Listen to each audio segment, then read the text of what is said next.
CCTV ফুটেজে দেখা যায় ভোর ৬টার আগ মুহূর্তে চাদর ও ছাতা নিয়ে কয়েকজন লোকের জটলা। চাদর বিক্রি কিংবা বৃষ্টির জন্য ছাতা নয়, এগুলো ব্যবহার করা হয়েছে একটি মোবাইলের দোকানে ডাকাতির জন্য। বরিশালের বগুড়া রোডস্থ জননী মোবাইল শপে এভাবেই অভিনব কায়দায় ডাকাতি করে পালিয়ে যায় একটি সংঘবদ্ধ চক্র।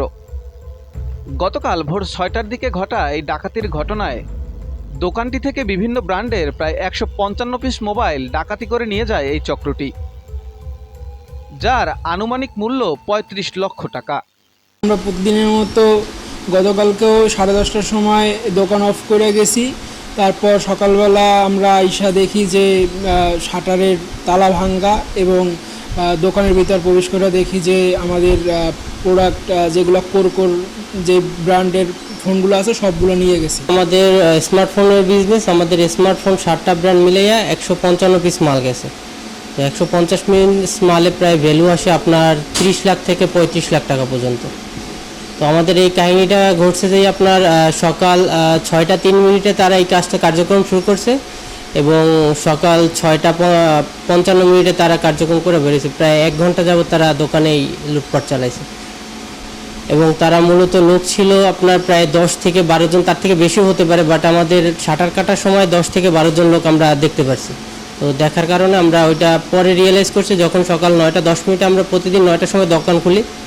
যখন আমাদের 9টা 10 মিনিট আমাদের ম্যানেজার আছে, সে আইসা যখন দোকান খুলতে গেছে তখন দেখে 3 নম্বর শাটারের তালা আমাদের 4টা তালা কাটা। ভোর 6টা থেকে শুরু করে ঘণ্টাব্যাপী দোকানে ঢুকে লুটপাট চালায় এই চক্রটি। পরে সকালে দোকান ম্যানেজার দোকান খুলতে এসে দোকানের কেচি গেট ও শাটারের তালা ভাঙা দেখতে পান। পরে সবাইকে ডাকাডাকি করে দোকানে প্রবেশ করলে ডাকাতির ঘটনাটি প্রকাশ্যে আসে। প্রতিদিনের নিয়ম মাফিক আমি যে যখন দোকান খুলতে আসি তখন আমি যে দেখলাম যে আমার পূর্ব পাশের কেসি গেট এবং শাটারের তালা নাই। তখন আমি আমার এই বাইকে আমি ডাকাডাকি করছি যে ভাই দিদি আসে যে উপাসের দোকান খোলা।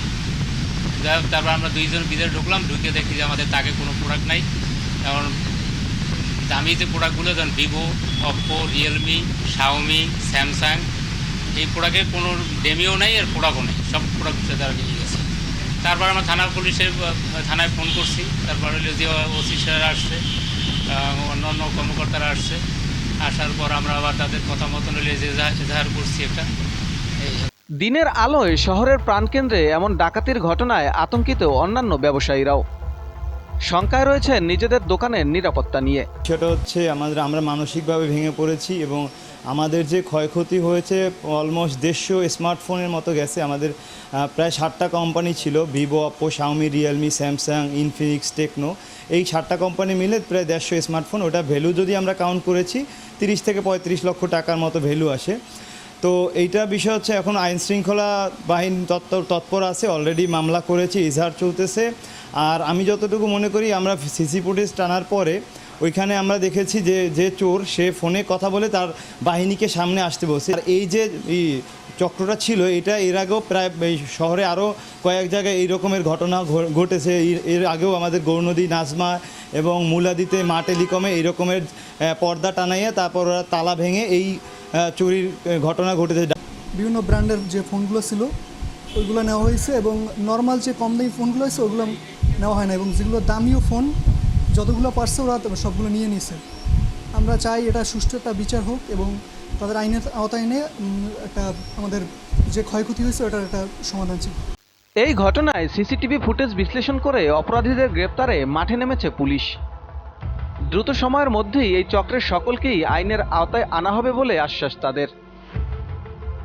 সাব্বির খান, BHS TV, বরিশাল।